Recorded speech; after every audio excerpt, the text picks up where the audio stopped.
এক ভদ্রলোক আছেন আমাদের মঠের দীক্ষিত, তিনি, তার নাম উল্লেখ করব না এখন, পরে তার কথা বলবো। তিনি এই 31শে ডিসেম্বর কলকাতার রাস্তায় ঘুরে ঘুরে উনি কলকাতা পুলিশেরও সাহায্য নেন। স্ট্রিট ডুয়েলার্স, যারা পথবাসী, সেই পথের মানুষদের শীত বস্ত্র দান করেন এবং তার যারা কোম্পানির কর্মী তাদেরও অনেকে তার সাথে যুক্ত থাকে।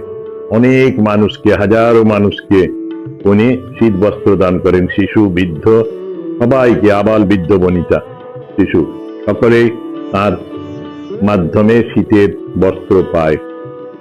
এইরকম মানুষ গ্রামাঞ্চলে আরো বেশি দরকার, শহরে দরকার, যাতে করে মানুষ শান্তি পায় এবং মানুষের সমাজে অস্থিরতা কমে।